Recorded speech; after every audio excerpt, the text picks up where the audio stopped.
사랑하는 성도 여러분, 이 시간은 선의 말씀 5번째 시간으로 다윗의 선에 대해 말씀 드리도록 하겠습니다.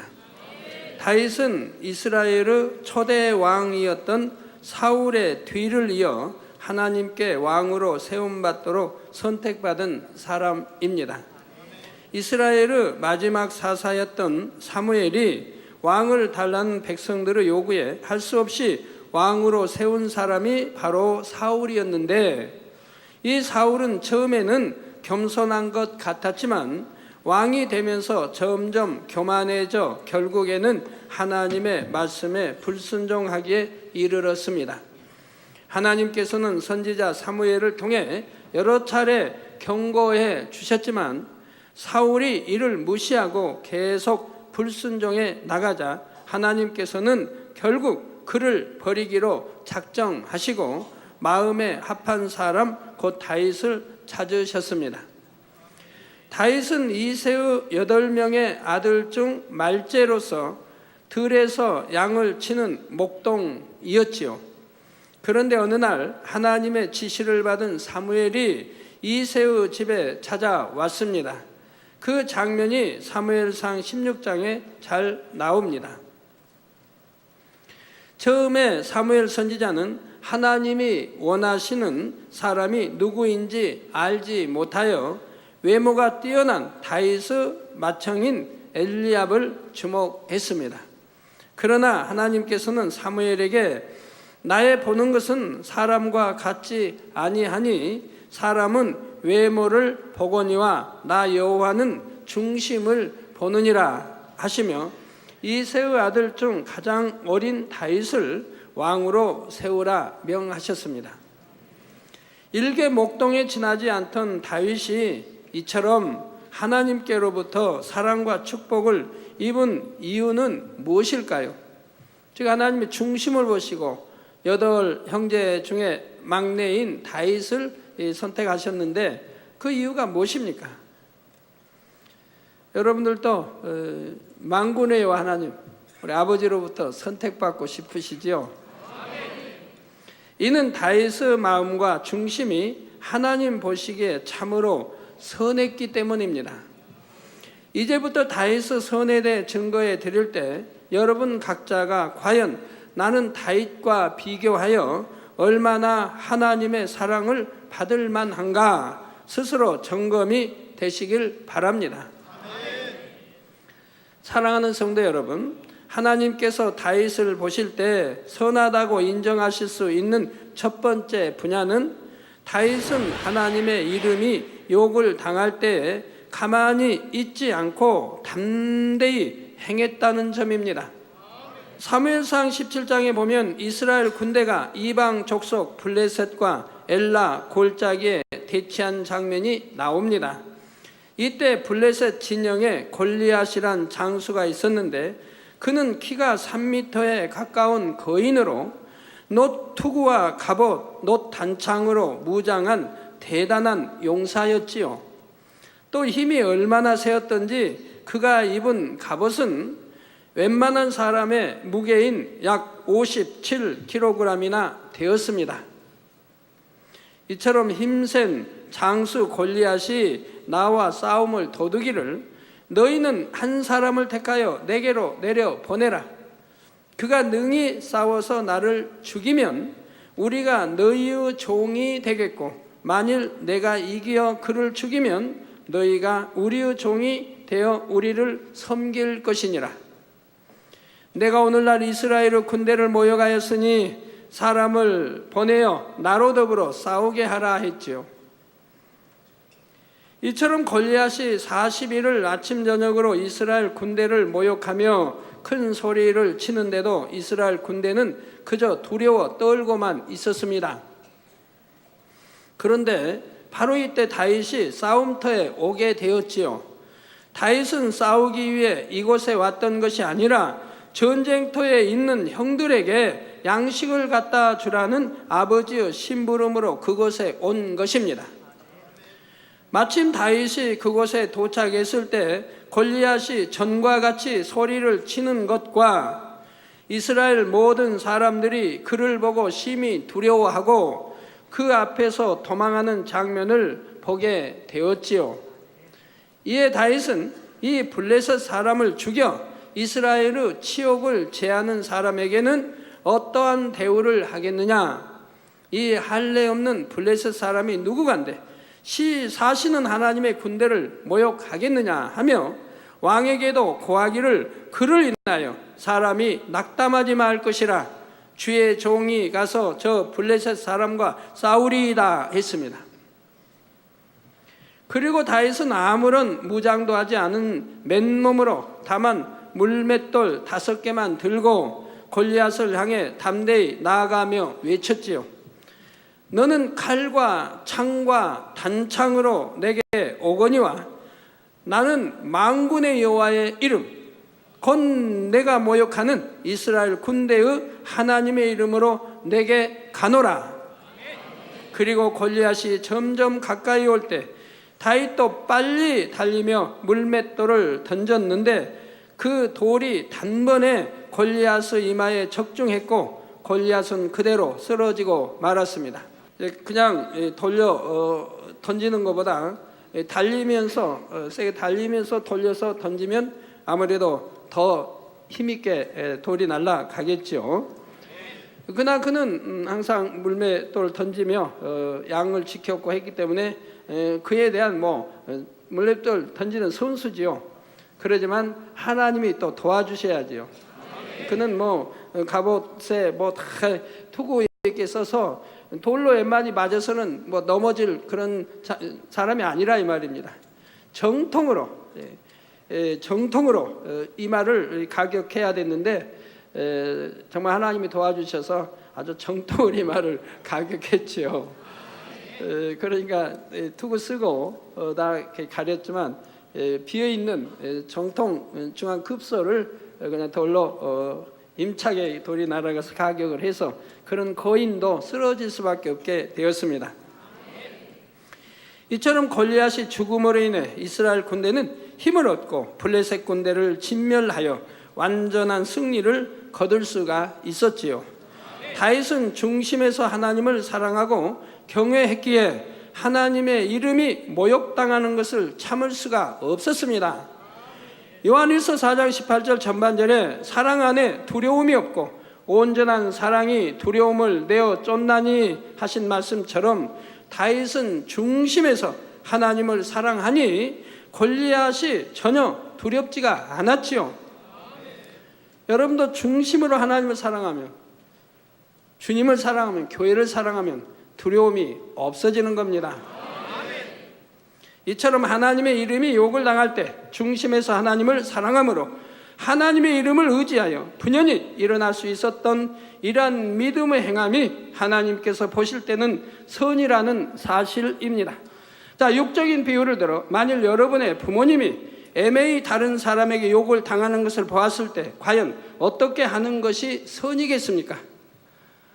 어머님이 다른 사람의 욕을 보이고 뺨을 맞는다, 침을 뱉는다, 욕설을 한다고 하면 자녀로서 가만히 두고 보는 것이 선이겠습니까?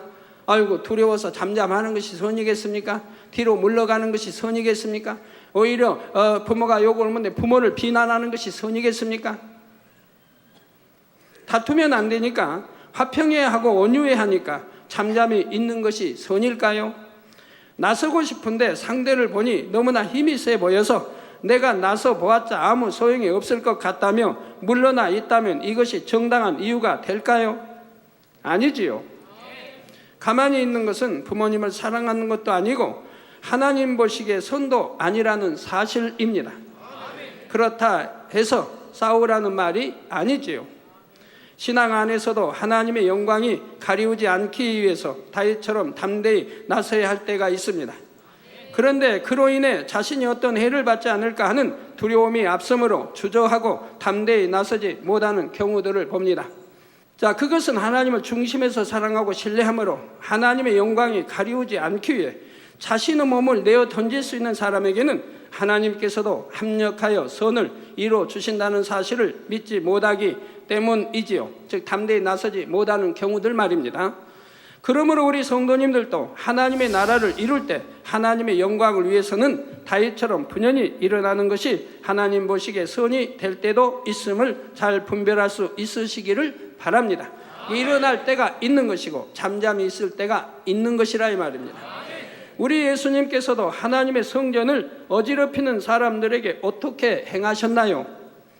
마가복음 11장 15절에서 17절에 보니 예수께서 성전에 들어가사 성전 안에서 매매하는 자들을 내어 쫓으시며 돈 바꾸는 자들의 상과 비둘기 파는 자들의 의자를 둘러 엎으시며, 한번 우리 집에 어떻게 행하셨는가 한번 보세요.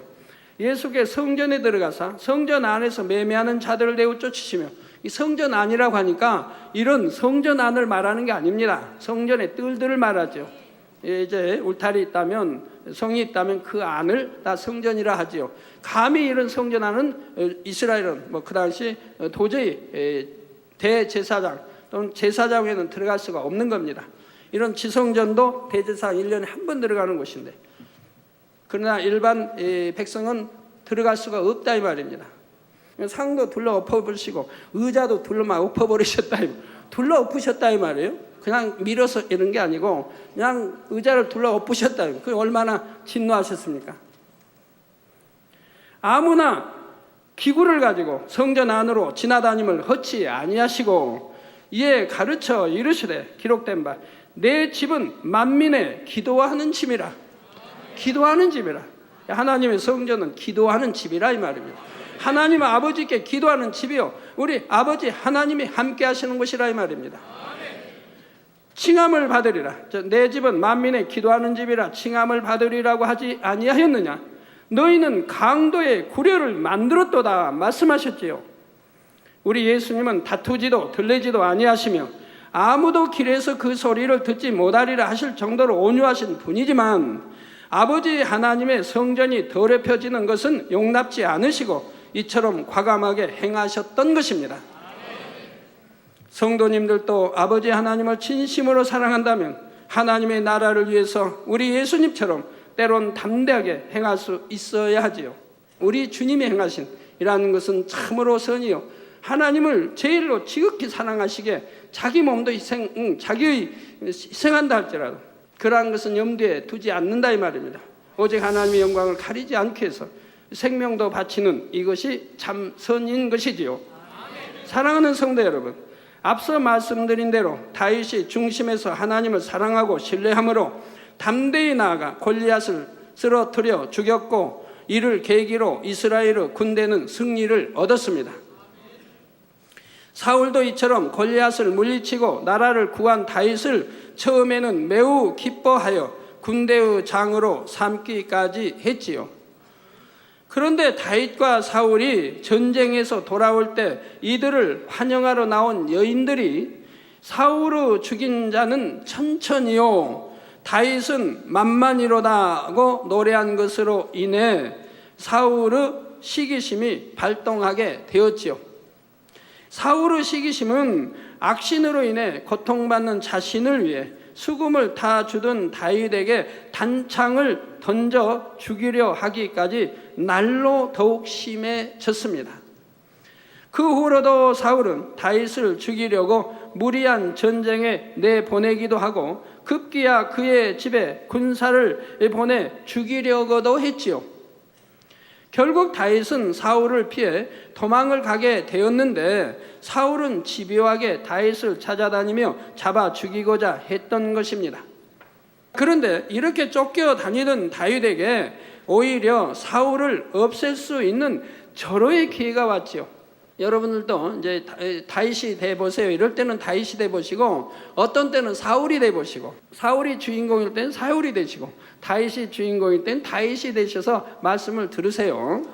자, 여러분이 다윗이라고 하면 이렇게 쫓겨다니고 억울하게 누명 쓰고 그냥 죽임당하려고 하고 나는 왕을 구해주고 나라를 구해줬는데 그 왕이 그냥 시기하고 아무 잘못도 없는데 시기하고 질투해서 이렇게 집요하게 죽이려 쫓아다니는데 바로 그 사울을 죽일 수 있는 기회가 왔다 이 말입니다. 이럴 때 여러분은 과연 어떻게 하시겠습니까? 혹이다, 기회다, 기회가 왔다.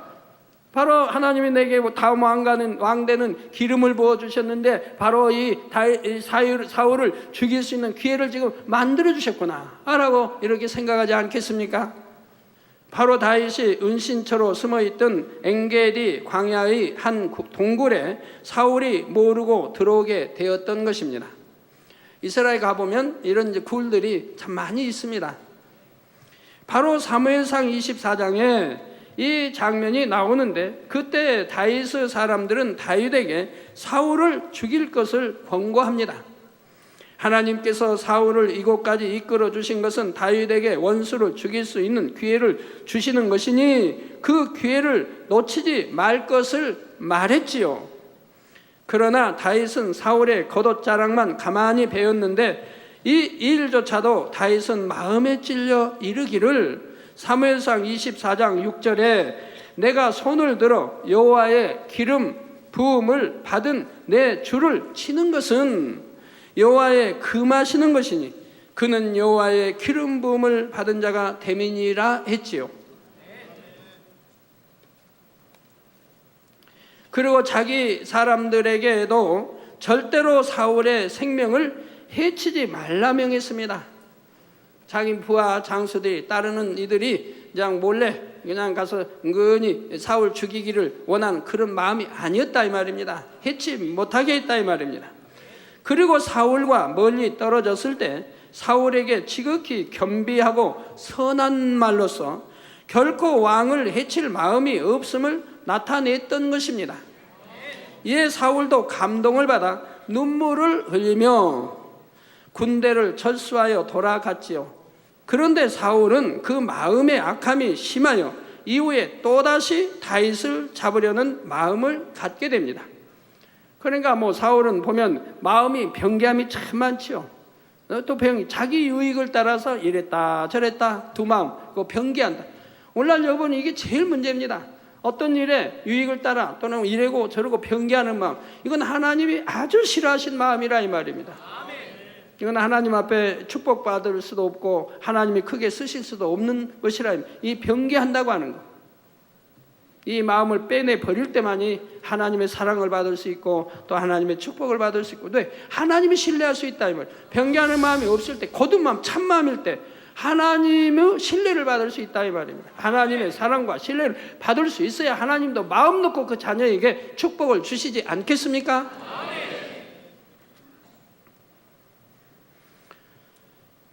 네, 그래서 이후에 또다시 다윗을 잡으려는 마음을 갖게 됩니다. 그것도 이번에는 이스라엘에서 택한 사람 3,000명을 거느리는 등 대대적인 준비를 갖추고 나서게 되지요.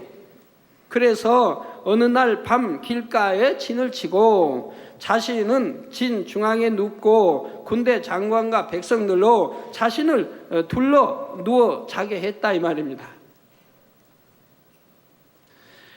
탐정을 통해 이 사실을 다 알고 있던 다윗은 진 가운데서 자고 있는 사울에게 이르게 되었는데 하나님께서 그들을 깊이 잠들게 하셨으므로 다윗이 온 줄을 전혀 알지 못하고 있었죠. 이때 다윗과 함께 사울의 진에 들어갔던 아비새가 사무엘상 26장 8절에 하나님이 오늘날 당신의 원수를 당신의 손에 붙이셨나이다.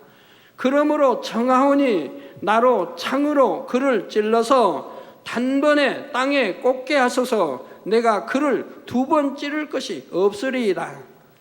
또 장수가 어디가 급소인지 알게고 좀 누워 자는데 창으로 급소 정확하게 한 번 찌르면 그냥 죽게 되어 있지요.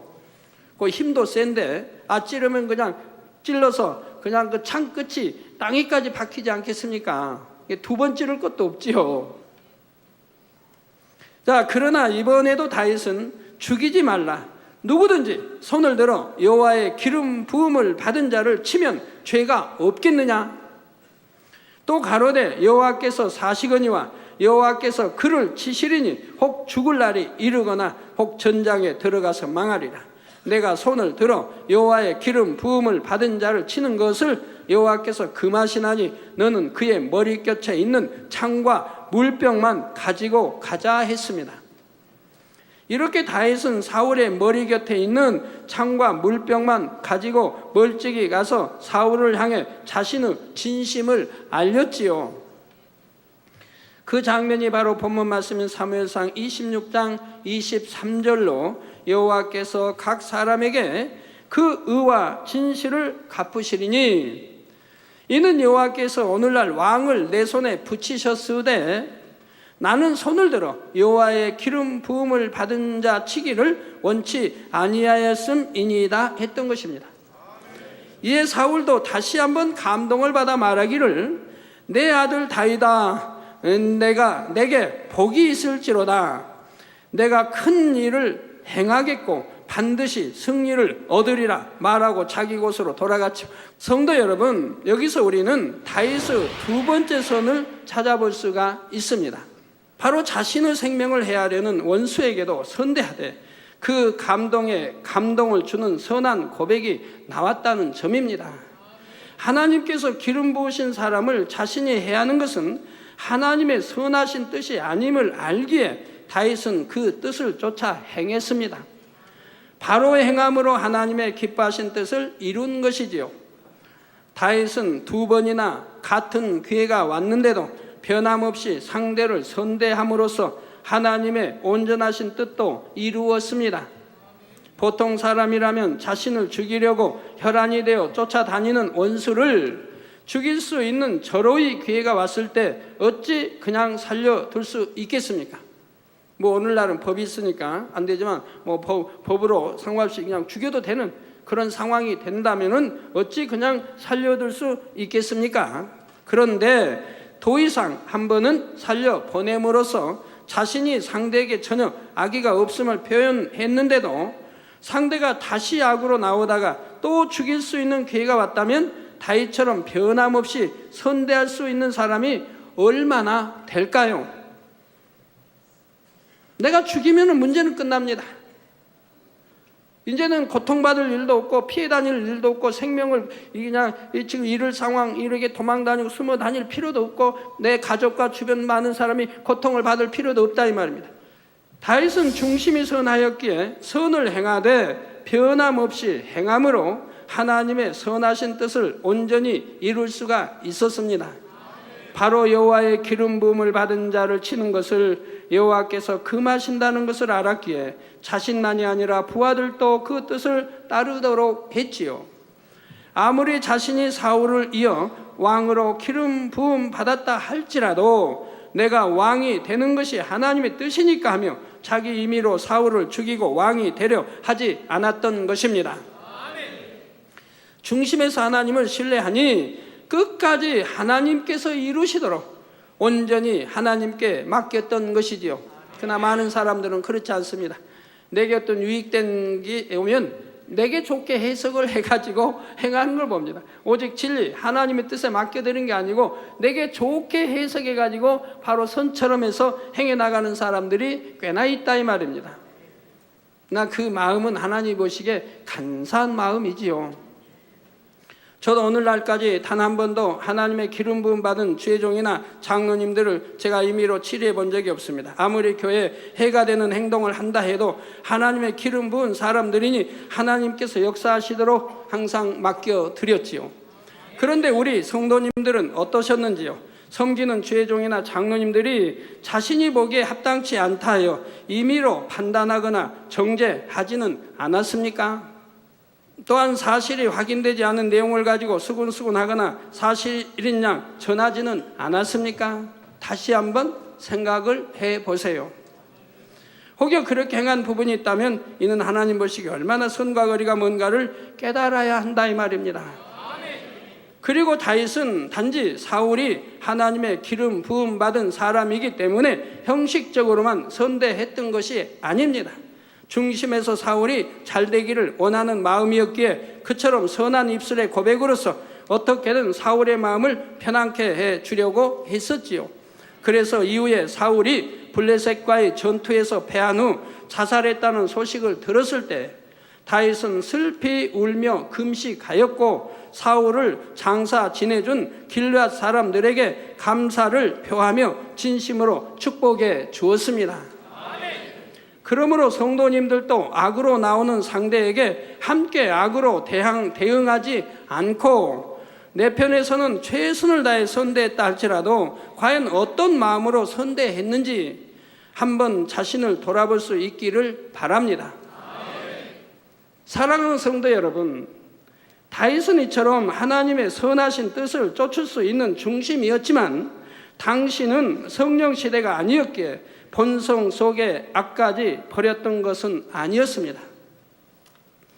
그래서 사울왕이 죽고 다윗이 이스라엘 왕이 된 후 평안해졌을 때 다윗의 본성 속의 악이 드러나는 것을 볼 수가 있지요.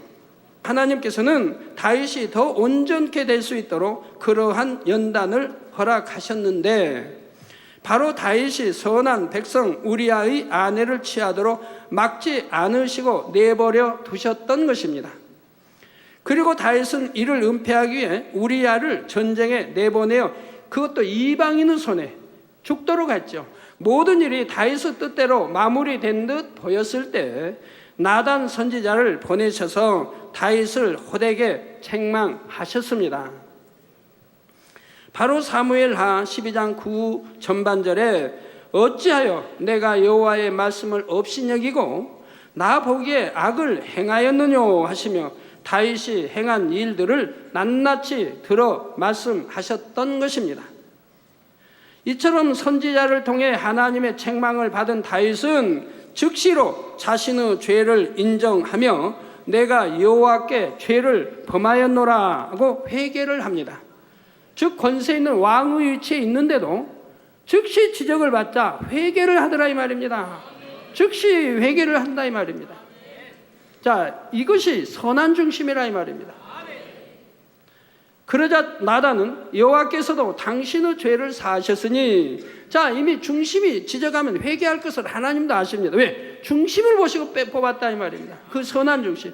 그러니까 지적을 받으니까 바로 회개하고 돌이키는 중심이 되더라 이 말입니다. 이걸 하나님이 아시기에 여호와께서도 당신의 죄를 사하셨나니 당신이 죽지 아니하려니와, 즉 죄사함 받으니까 안 죽습니다. 그냥 금방 죽는 게 아니에요. 죄사함 받아서 또 안 죽었어요. 에녹이 죽을 때 병들어 죽었습니까? 물론 죽지도 않고 사체로 들림 받았지만 말입니다.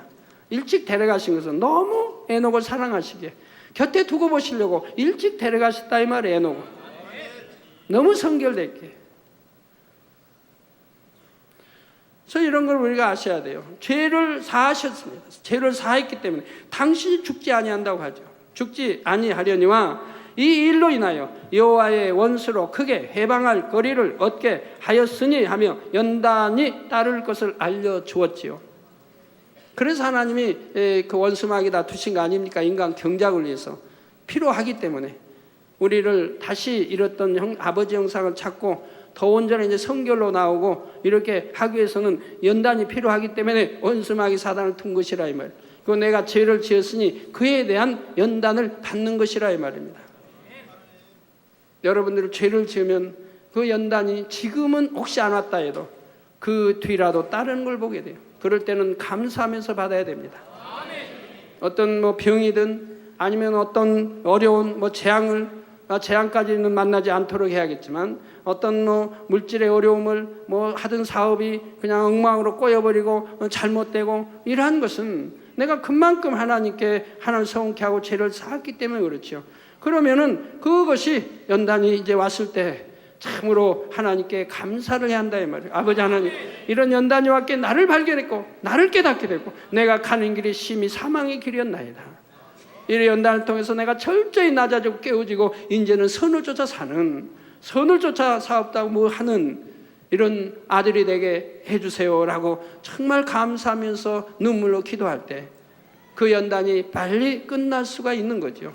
그러나 받아야 할 연단이게 연단은 오는 것이라 이 말입니다. 연단이 안 오면은 그냥 늘 죄 짓고 그리고 하나님 또 눈물 콧물 흘리는 척하면서 회개하고 늘 그러죠. 그러나 하나님은 그렇게 속는 분이 아니라 이 말입니다. 그러니까 죄 지어도 아이고 지금은 또 아무렇지도 않더라 그래서는 안 된다 이 말입니다. 반드시 거기에 대한 회개하고 돌이켜서 구원받을 수 있다면 연단이 옵니다. 그러나 회개하지도 않고 돌이키지도 않고 구원받을 수 없다면 연단도 주시지 않는다고 히브리서에 말씀한다 이 말입니다. 징계도 하지 않는다 이 말이에요. 그냥 사단의 손에 마음대로 놔둬버린다 이 말이에요. 그렇기 때문에 우리는 무슨 죄를 지었을 때는 반드시 통해잡고 회개를 해서 하나님과 담을 헐어버리고 중심이 이제는 하나님 보시기에 됐다, 너는 정령이 돌이켰다, 이렇게 나와야 된다 이 말입니다. 그래야 연단이 와야 할 연단이라면 연단이 오는 것이고, 연단이 올 게 안 오는 것보다는 오는 게 낫다 이 말입니다. 내가 죄를 지었어도 연단도 오지 않고 그래서 하나님이 외면했다면 이건 큰 낭패죠. 그러나 죄를 짓지 않고 빛 가운데 살아버리면 조금 더 염려할 게 없지 않습니까? 염려, 근심, 걱정할 거 없지 않습니까? 그리고도 연단이 오면 그건 축복의 연단이라 이 말입니다. 반드시 하나님이 축복을 주시기 위해서 연단이 온다 이 말입니다. 그 연단에 믿음이 있고 사랑이 있으니까 능히 이겨낸다 이 말이에요. 이겨내고 나면 연단이 크면 클수록 축복이 큰 것이고, 적으면 적을수록 적은 것이고, 중간이면 중간이고, 연단이 크면 그것도 축복이라는, 왜? 그 다음에 축복은 크게 온다 이 말입니다. 염려할 게 없다 이 말이에요. 걱정할 것도 없고 근심할 것도 없다 이 말입니다. 하나님이 주신 연단은 얼마나 감사한 것이라 이 말이에요.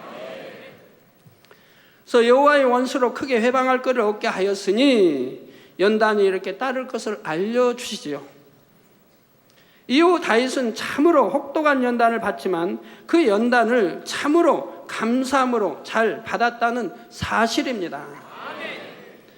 이것이 다윗에게서 찾을 수 있는 세 번째 선의 분야로, 왕이라 할지라도 지적을 받을 때 즉시 회개했으며 주어진 연단을 감사함으로 잘 받았다는 점입니다.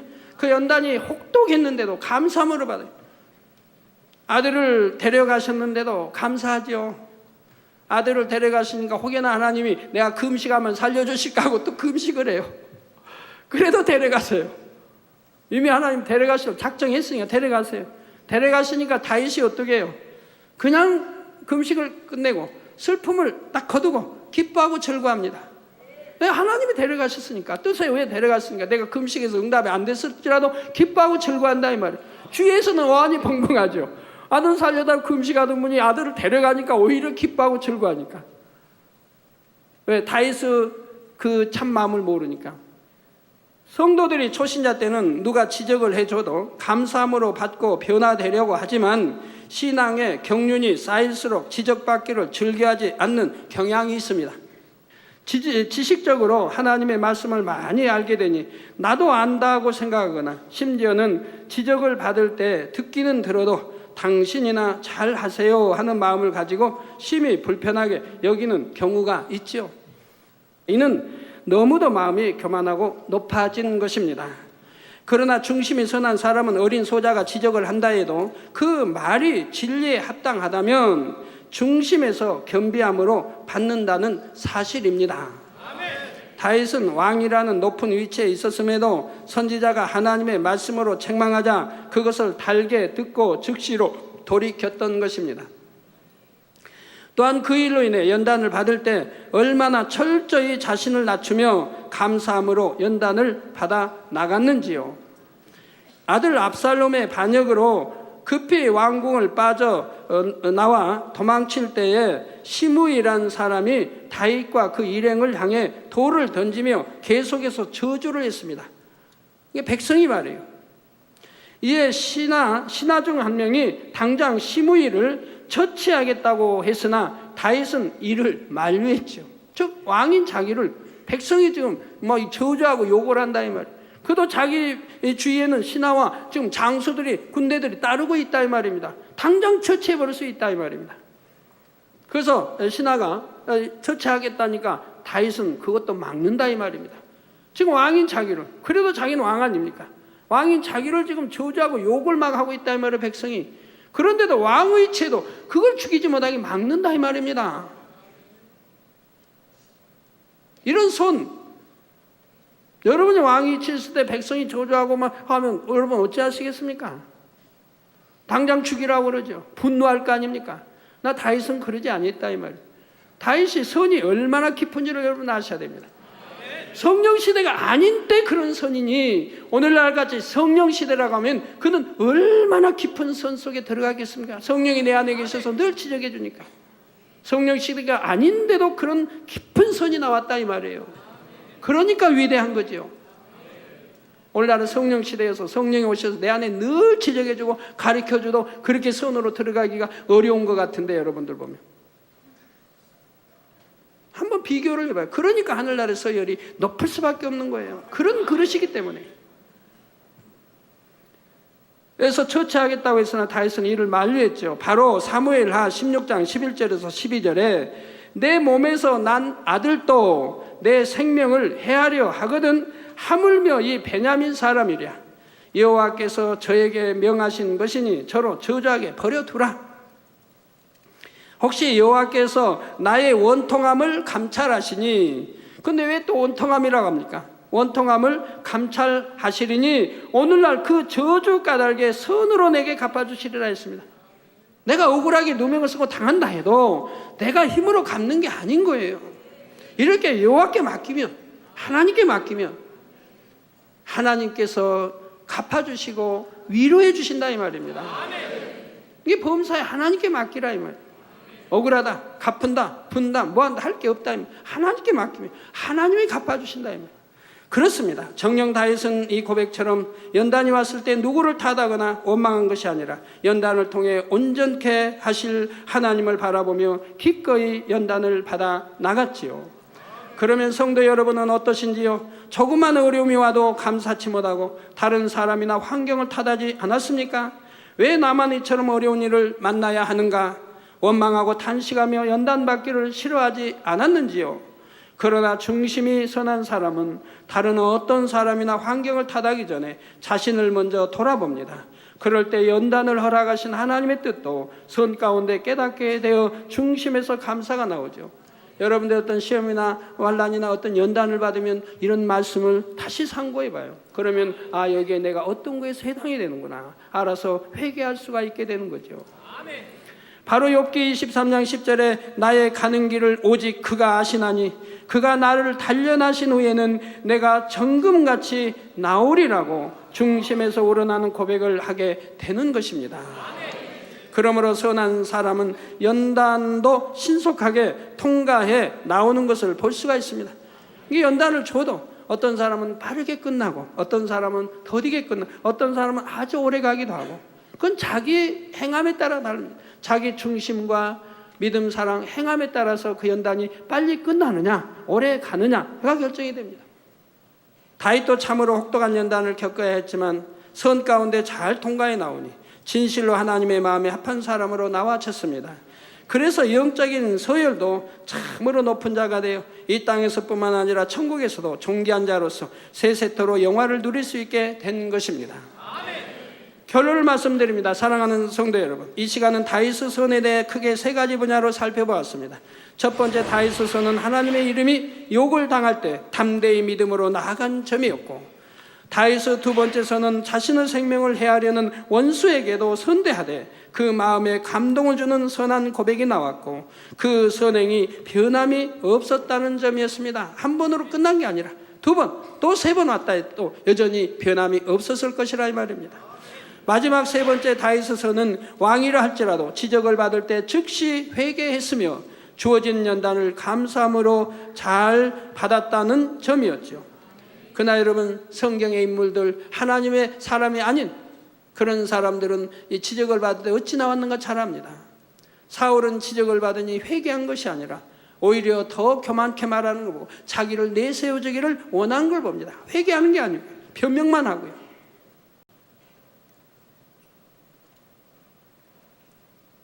그리고 다음에는 선지자도 죽이려고 하죠.